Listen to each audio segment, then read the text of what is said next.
Hey, Jason from Tech AU. Hope you're doing well. It's Friday afternoon, and I figured I'd sit down and talk about a big development in our industry, in our country today, is Tesla's full self-driving version 14 is finally rolling out in Australia.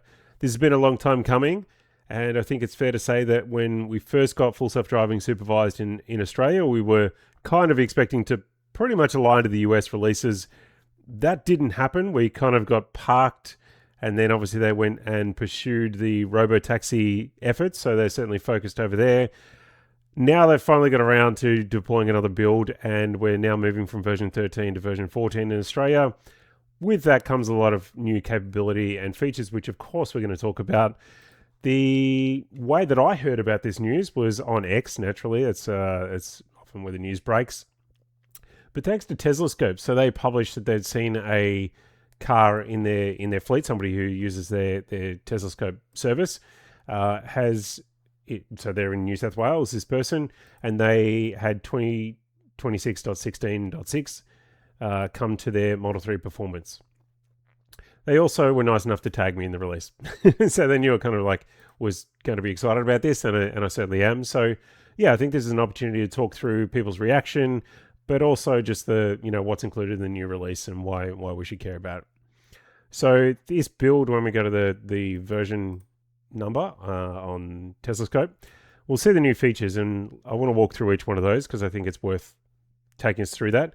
Those people in the US and some of the other countries that already have version 14, obviously this isn't going to be dramatically new for you, but for Australians, certainly this is a new release, new features, pretty exciting.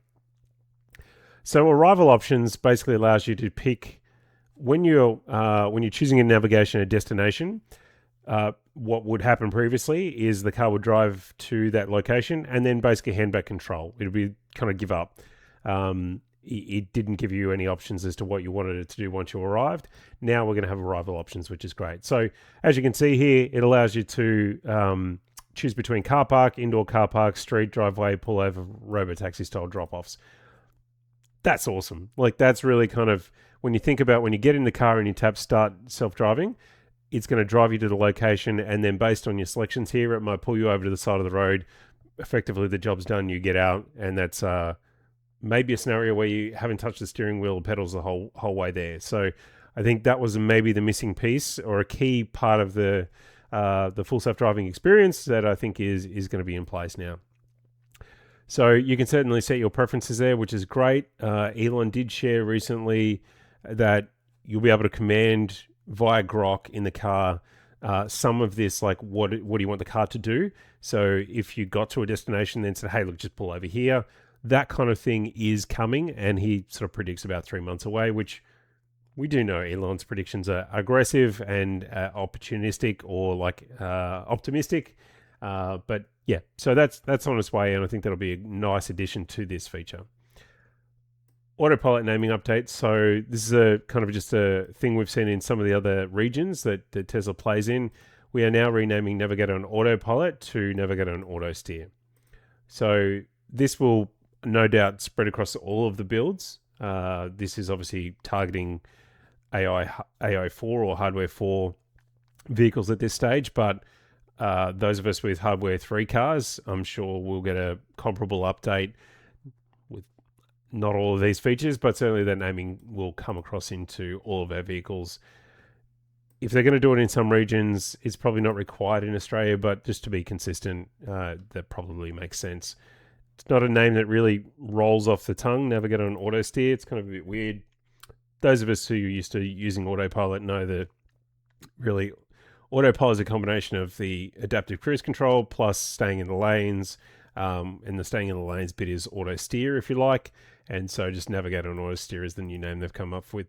It's not as nice, not as sexy. Hopefully we're not with this too long, and it's basically FSD everywhere is kind of the end game.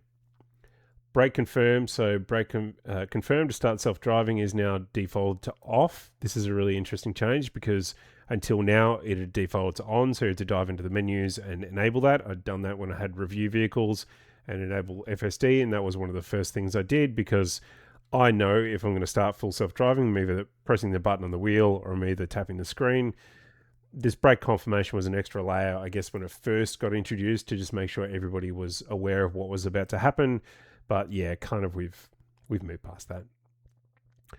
All right, I love these graphics that are upside down. That's specific, Australian, New Zealand kind of reference to being down under.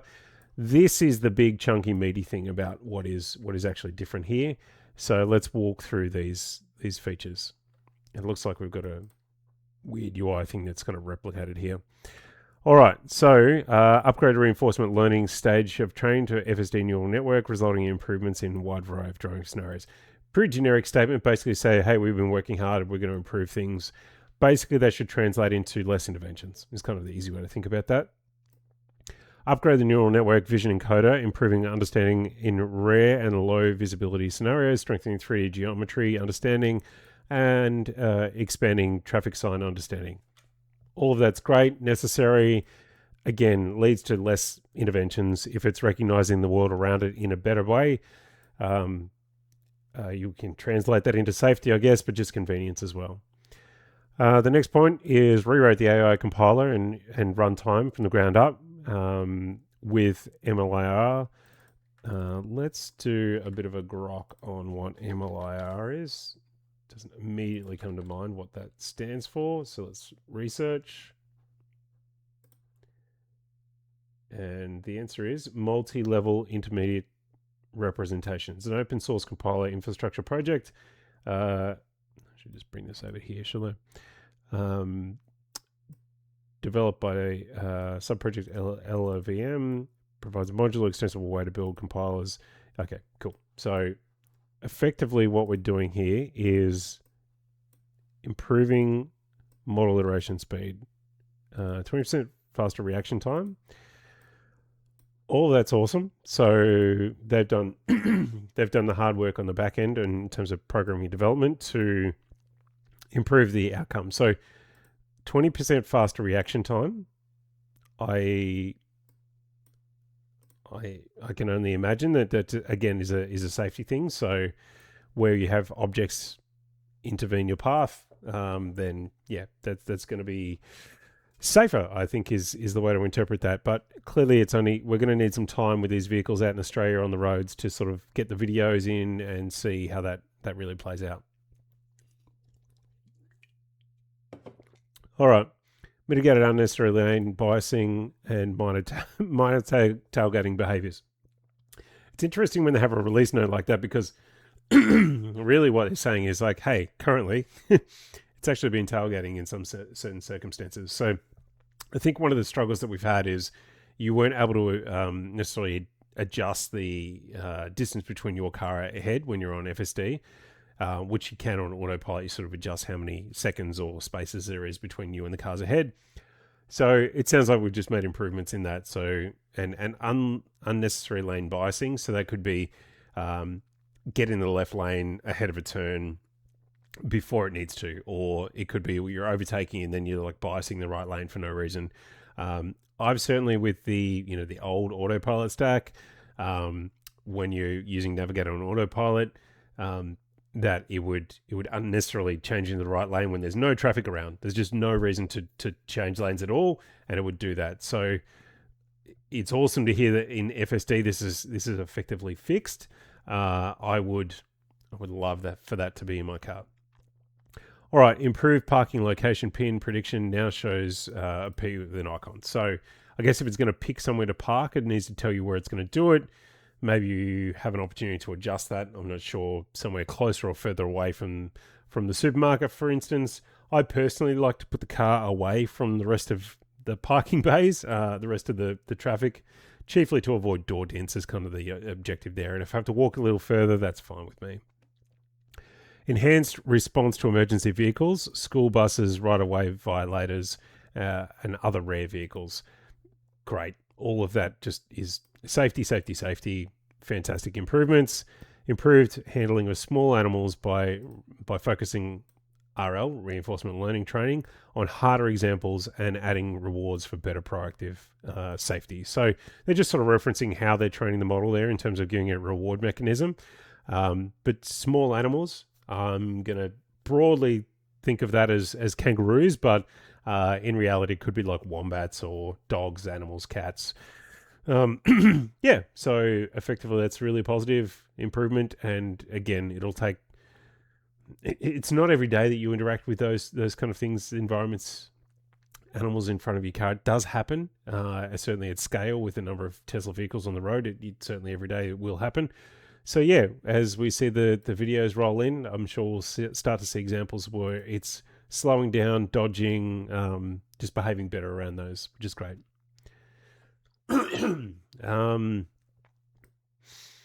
Improved traffic light handling, complex intersections, compound lights, curved roads, yellows, light stopping, driven by training on hard reinforcement learning examples sourced from the Tesla fleet. So what I think about there is how many of those are actually local examples. So I wonder if there's capacity for Tesla to learn on a large data set in America, for example, or across the world, and translate that into our right-hand drive, left-hand side of the road. So I don't know. It's interesting, or whether they've simply used, fleet learning in Australia and New Zealand or other right-hand drive markets.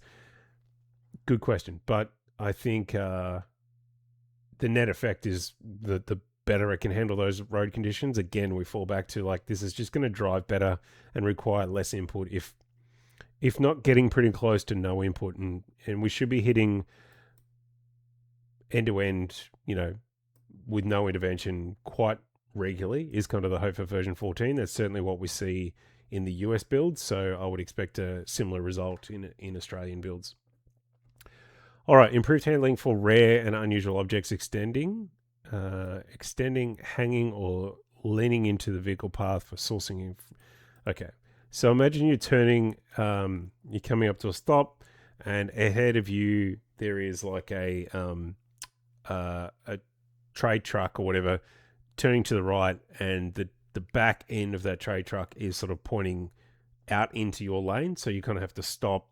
Now, you as a human would probably see that. If you're paying attention, you're not on your phone, you're going to see that, you're going to slow down, you're going to check the lane beside you, you're going to go around.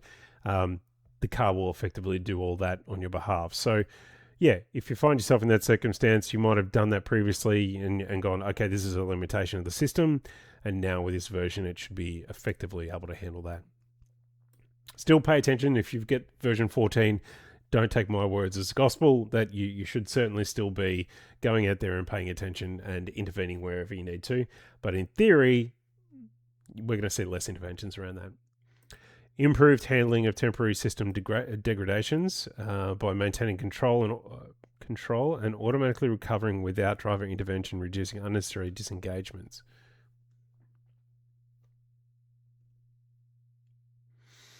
Interesting. What's an example of that? Temporary system degradations by maintaining control, automatic recovery. So what I'm thinking about is, imagine the camera gets blocked by sunlight, by rain, any of that it would temporarily say, hey, autopilot unavailable. Please take over. If it just has a better ability to adapt to those temporary losses of inputs, and the way that it would do that, if I'm thinking about how you would overcome that, you're going to say, okay, I'm traveling at this rate, and the last time that I seen a car ahead of me was, it was some distance ahead. So it was like, okay, I've bought myself a buffer of, say, 5 seconds before any car could ever possibly be within realm of an issue. And then half a second goes by where, like, that's a lot of frames that have ticked by the camera. Potentially all of those, let's imagine that they're all unavailable for the camera to interpret in the model. Then you're talking about saying, well, I had 5 seconds and we're going straight and there was nothing in between. So the chances are I'm pretty okay. I don't know for sure, but that's kind of my interpretation, that like it's failing one thing and using the other data that it has in the model to say, we're okay here. It's not going to be earth shattering if we fall back to this base level of time calculation for the distance travel and those kind of things, even if you temporarily were blinded by the sun or something to that effect. But we know that it uses other inputs. So like, imagine that you're traveling forward and it's maybe, let's say the front cameras were blocked and it wasn't able to detect, like, I can't even see the lane lines anymore. What it might do is look backwards and go, well, look, I can see at the back camera that we're still tracking great to the lane lines. So the fact I can't see at the front yes, it's fine, but at the last time I seen the traffic, it were way ahead, so I'm good. So it will use kind of whatever data it has. Um, that's what I'm imagining we're really meaning by this temporary system degradation. And then, of course, once it recovers, it will go back up to the priority or the first input to, or the regular input to make those decisions. So, yeah, interesting there. The net effect being that, yeah, it is exactly as it says. It's going to automatically recover and reduce unnecessary disengagement. So otherwise, it would have been calling on the driver to take over. In this instance, now it should be able to do that itself. I wonder if it also includes like its ability to check you're paying attention. So like if you put on sunglasses and it couldn't see your eyes or something like that, I wonder if it would like be more okay with that. I don't know. All right, improved driver monitoring. That is, I hadn't actually pre-read that, so that's funny. Improved driver monitoring system sensitivity with better eye gazing tracking, eyewear handling, and higher accuracy with variable light conditions. Clearly, if you'd put on glasses before and it complained and said, "Hey, I'm gonna make you put input into the steering wheel because I can't detect whether you're watching or not," that effectively tells me we can pretty much wear sunglasses without an issue, and that's kind of pretty amazing technology. I do wonder how much of that is enabled by the fact you've got hardware 4 technology. So that internal camera is certainly better than it is in hardware 3 in terms of, like, I think it's got better IR. So at night vision and that sort of stuff, it will be better that you wear sunglasses at night. But yeah, the different situations, whether you're wearing a hat or something that's shading your eyes, I don't know. But yeah, again, more of it is the car's just going to drive without necessarily needing to check in with you all the time. One thing that I'll be keen to see people test is how long you can drive, if you can literally do end to end, or whether you've got to, like, if you were to look out, don't recommend this, but look out the side window and not pay attention, like how long you can do that before the system will sort of say, "Hey, look back at," or I'm gonna pull you over to the side, that kind of thing. All right, next one is help Tesla improve self-driving by selecting the intervention reason on the main screen. So we've seen this dialogue before where if you do have to intervene, it will immediately pop to the driver and say what went on there, help us understand like what the problem was. Obviously, they take that input and treat it as an error and go and train on that, try and solve for that in the future. Really smart. You can now see distance traveled in FSD Supervised without an intervention. The self-driving app will also show you the longest intervention free streak. Okay. This brings me to another part of this, which Holmar's catalog, Omar, has been running FSD database, and he published today that the first Australian self-driving miles have been recorded. So his system really only works with V14, which is awesome. And if you haven't seen that, the full self-driving database, it relies on people registering their cars and sort of effectively giving permission for them to read data out of the vehicle stats. And then part of that obviously is filtering on how many miles on FSD. So I hope that he adds kilometers for FSD, because clearly we're in Australia and we use kilometers. The top score right here is 98% on FSD, which is awesome. But yeah, if we go to leaderboard, we've got 98 point. This used to be 100%, and clearly it's really hard to. Oh, this one still is. 390. So that kind of doesn't. So this is sorted by highest percent driving, so that if smaller numbers are easier. Once you get into the thousands or tens of thousands, like 79,000 miles, 98% of that is full self-driving. That's insanely impressive. And then David Moss, who traveled across firstly America and then Canada, he's at 99.7. So he's been pipped by Wiz in his Model Y. So yeah, so all of that, I guess, is kind of just a reference to the fact that we can now track in a new and different way how much of your driving is happening autonomously. I'm going to say that with the caveat that obviously we're not fully autonomous FSD supervised, but yeah, that's pretty cool that you can see that in the app now about how far you're traveling and driving on it. Upcoming improvements, they've specified that the expanding reasoning to all behaviors beyond destination handling. When I think about reasoning, reasoning could be, in the parking instance, it's like, hey, I'm going to get to the end of this journey. Like you've told me to get to A to B. I'm going to get there, and then what am I going to do? And so like understanding that I'm going to still have another task to do at the end of that is kind of like I'm going to reason like what would I want if I'm the user, if I'm the passenger, what would I want to do at the end of that? Well, if I'm traveling to, say, I don't know, Bunnings, for example, when I get there, I'm probably going to go out, I'm going to go park, and then I want that park to be somewhere near the front of the store. So I'll choose one of the closest proximity parks, and then I'll walk in, I'll do my shopping, I'll come back out with something from Bunnings, and I'll drive away. So that's probably like one example. But if the destination is like, like maybe okay, another instance I can think of is we have this plaza that's like it's got Kmart on one side and like Coles on the other, and it's got like food restaurants and that sort of stuff all around it. So when you go into the heart of that, it's limited time parking, right? And so if you're going to go there and you're going to like spend and have like an experience at like a mall or something, you might spend longer than what's normally allowed. So let's say it's got 30-minute parking. Well, in theory, if it reasons and goes, hey, well, if I go really into the heart and I could choose a park there, I could risk being fined, so I'm not going to do that. I'm going to choose this other part of the car park that has 2 hours or 3 hours parking. So whether it can read signs at that level yet, I'm not sure, but there's a lot of thinking that we do as humans where we don't really even think through like what considerations do we make when we're making a park. But their reality is, if we drive in there and it says, hey, there's like 0 parks, actually I would turn to the right and away from that instead of turning to the left and then having to drive through a circle of traffic. You got other people backing out, all that sort of complexity. If I see the sign that says like 0 parks available, I'll keep going in the opposite direction. And then finally, a massive, massive one that is pending and coming soon is pothole avoidance.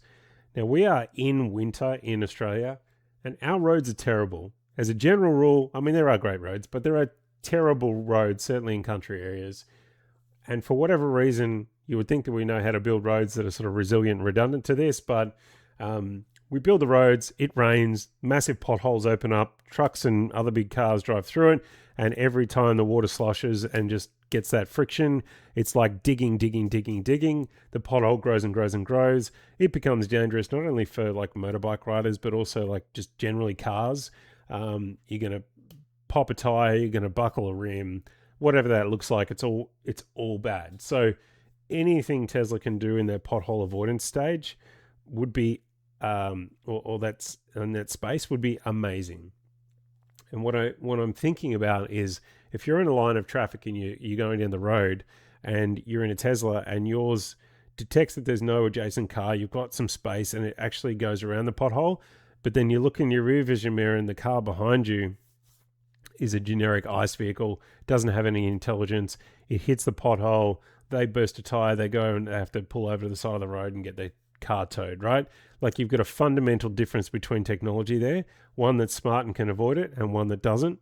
And you're going to have a very bad day at the office if you're in the second car. So I think that is on the table. It's clearly something Tesla are working on. And I can't wait for that to happen. It's going to be a really good day when they ship that.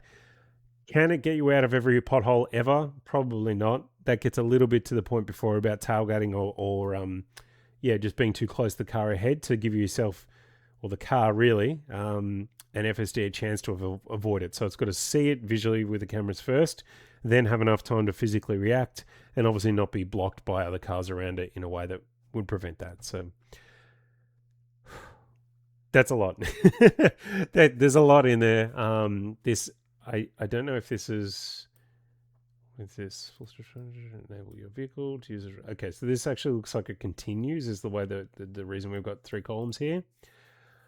All right, let's just focus on the highlights here rather than go through all of it. Can drive you almost anywhere or make lane changes, etc. Sort of giving you a high level there. Does not make your vehicle autonomous. Cool. Beware of that. It's going to slow down to avoid stuff. Driver profile now has a stronger impact on behavior. Cool. So if you choose like Mad Max or something, that's great. The right scroll wheel up and down now adjusts the speed profile rather than adjusting your precise max speed offset. be conscious of that. It's interesting. And then they introduced a new speed profile sloth. So if you're like grandma mode, that might be the one for you. Cool. All right. UI enhancements are actually updating the look of the car in the UI for AI 4 cars, which is awesome. There's actually more in the release notes when you take into account this is really the spring release, but I just want to highlight some people in Australia that are already trying this out. So EV Australia, he's got a great YouTube channel. He posts a lot on X. Go and check it out. Go and watch the video for yourself, but he's got hands on already. There's really only a few people that I've seen that actually have the build, which is kind of interesting given that we seen Tesla themselves post this. What was I looking for? That's the whole Mars one here. So this is, Tesla ANZ posting, and then Tesla AI followed up and posted as well. But that's official confirmation. They started rolling it out. It won't be with everybody. It does look like Ryan has it. Ryan's a pretty famous YouTuber. He gets retweeted by Tesla all the time. He makes amazing videos, and rightly so. But they upgraded to a Model Y and a Model Y L recently, and have not had FSD on that car. So this is the first chance now that the Model Y L owners are getting FSD at all. So for them to go straight to 14 is excellent, and I definitely look forward to more of his videos on that. The thing about the Tesla website I was going to show you, so if you don't, if you have Tesla and you don't have FSD, it's going to cost you $149 AU a month for the subscription. So that's a lot. There's no way to get around that. That's a lot. But I think that's better justified now in version 14 with extra capabilities than it was with 13. Let's say that. So I don't expect the price to rise. I definitely really hope the price is not going to rise, even though there's got expanded functionality. 149 is really, that's up there. I think we should just leave that alone, to be honest. All right. What else? So there's definitely going to be people like myself who are on Hardware 3 cars who are definitely waiting. Our hope is for version 14 Lite. Not sure when that's coming, but definitely hope soon. Clearly, we're seeing lots of people reporting about version 14 being out now. So I'm really excited about it. I hope you've sort of enjoyed my talk through and walkthrough of what this looks like for us. In the Tesla community, if you're part of it, it's an exciting day. I think we wait for these software releases and take our cars from doing X and then they start doing Y, and it's just a modern what we really should be able to expect from modern vehicles, and I can't wait to experience it for myself. So hopefully not too much longer. We'll be testing it out, and when I get a chance to, I'll certainly give you my thoughts and opinions on experiencing that in person. But for today, we're just covering the announcement that it is out in Australia and New Zealand, and we're catching up, if you like, and we're now going to watch whether we start to sync better into that US release cycle. I hope so. I really do, that we can be better aligned when they get a new build, that we get that build. But we'll wait and see over the time to come. So that's it from me. Hope you've enjoyed this rundown and talk through of FSD's version 14 hitting Australia. If you haven't already liked and subscribed, make sure you do that. It definitely helps the algorithm let everybody know that TechAU's around and that we're publishing videos. And hopefully we can build that audience, and we'll talk to you soon. But if you've got any thoughts or comments or feelings, leave them in the comments, and I'll be doing my best to reply to them all. Catch you guys. Have a great Friday night. Bye.